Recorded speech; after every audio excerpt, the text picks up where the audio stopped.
ആറാം തവണയും അതിയാമ്പൂർ റൈസിനായി അത്തിക്കണ്ടം വയലിൽ വിത്തിറക്കി കൃഷിക്കൂട്ടം. കാഞ്ഞങ്ങാട് നഗരസഭയുടെ പടിയിറങ്ങിയ ചെയർപേഴ്സണും പകരം പുതുതായി ചുമതലയിൽ കയറിയ ചെയർമാനും ചേർന്ന് കൃഷി ഉദ്ഘാടനം ചെയ്തു. This news sponsored by Bobby Chemmanur international jewellers.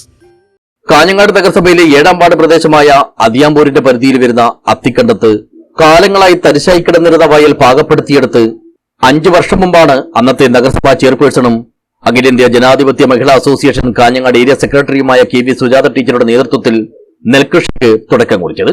അധികം വൈകാതെ തന്നെ ഈ കൃഷിയിലൂടെ മികച്ച വിളവ് സ്വന്തമാക്കാനും അതിനെ സ്വന്തം നിലയിൽ അരിയാക്കി മാറ്റാനും നാടിന്റെ പേരിൽ അതിയാമ്പൂർ റൈസ് എന്ന ബ്രാൻഡിൽ വിപണിയിൽ എത്തിക്കുന്നതിനും ഇതിലൂടെ ഏവരുടെയും പ്രശംസ പിടിച്ചുപറ്റുന്നതിനും ഈ കൂട്ടായ്മയ്ക്ക് കഴിഞ്ഞു. മാത്രമല്ല മാറി നിന്നവരെയും മടിച്ചു നിന്നവരെയും കൃഷിയിലേക്ക് ആകർഷിക്കുന്നതിനും കൃഷിക്കൂട്ടത്തിന്റെ ഈയൊരു മാതൃകാപരമായ പ്രവർത്തനം വഴിയൊരുക്കി. ഇതിലൂടെ ഒരു ചുവടുകൂടി മുന്നോട്ട് വെച്ചുകൊണ്ടാണ് തുടർച്ചയായ 6ാം വർഷവും ഇവർ നെൽകൃഷി ഇറക്കുന്നത്. നഗരഭരണസമിതിയുടെ സാരഥ്യത്തിൽ നിന്നും പടിയിറങ്ങിയ ചെയർപേഴ്സൺ KV സുജാത ടീച്ചറും പുതിയ സാരഥിയായി ചുമതലയേറ്റ VV രമേശനും ഒരുമിച്ച് വിത്തെറിഞ്ഞ് ഇത്തവണത്തെ കൃഷിക്ക് തുടക്കം കുറിച്ചതും സുന്ദരവും ശ്രദ്ധേയവുമായ കാഴ്ചയായി. 6 വർഷം അതിയാമ്പൂർ റൈസ് കാഞ്ഞങ്ങാട് വിപണിയിൽ ഇറങ്ങി. തുടർന്നങ്ങോട്ടും നമുക്ക് അതിയാമ്പൂർ റൈസ് കൂടുതൽ വിപണിയിൽ എത്തിക്കാൻ ആവശ്യമായ ഇടപെടലാണ് ഈ വർഷവും ആരംഭിക്കുന്നത്. തരിശുരഹിതമായ കാഞ്ഞങ്ങാട്, അതാണ് ലക്ഷ്യം.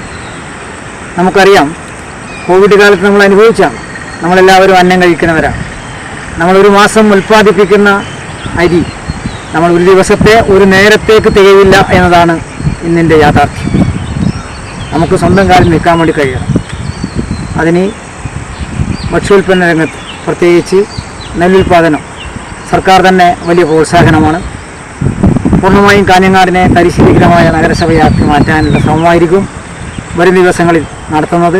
പരിചയസമ്പന്നരായ പരമ്പരാഗത കർഷകരുടെയും ആവേശഭരിതരായ യുവാക്കളും കൂടെ ചേർന്ന് നടത്തുന്ന കൃഷി ഇത്തവണയും വിജയം കാണുമെന്നതിൽ ആർക്കും തെല്ലും സംശയമില്ല. 5 വർഷവും 100 മേനി വിളവാണ് ഈ അത്തിക്കണ്ടം വയലിൽ നിന്ന് നമുക്ക് കിട്ടിയിട്ടുള്ളത്. അതുതന്നെയാണ് 6ാം വർഷവും തുടരുന്നതിനുള്ള പ്രചോദനം. കൂടുതൽ ഭാഗങ്ങൾ, കൂടുതൽ സ്ഥലങ്ങൾ ഇനിയും കൃഷിയോഗ്യമാക്കി മാറ്റണം എന്നുള്ളതാണ് നമ്മുടെ ആഗ്രഹം. അതിന് എല്ലാവരുടെയും സഹകരണം ഉണ്ടായാൽ നമുക്കത് സാധിക്കും. രമേശ് ചേട്ടൻ ഏറ്റവും അധികം കൃഷിയെ സ്നേഹിക്കുന്ന വ്യക്തിയാണ് എന്നുള്ളത് കൊണ്ട് തന്നെ വരും കാലങ്ങളിൽ ഈ വയൽ മുഴുവനും തന്നെ കൃഷിയോഗ്യമാക്കുന്നതിന് വേണ്ടിയിട്ടുള്ള പ്രവർത്തനങ്ങൾക്ക് നേതൃത്വം നൽകുമെന്നുള്ളത് ഉറപ്പുണ്ട്. നെൽകൃഷിക്ക് പുറമെ ഈ വർഷവും എല്ലാ തവണത്തെയും പോലെ പച്ചക്കറി കൃഷിയും വാഴകൃഷിയും നടത്താനുള്ള ഒരുക്കത്തിലാണ് കൃഷിക്കൂട്ടായ്മ.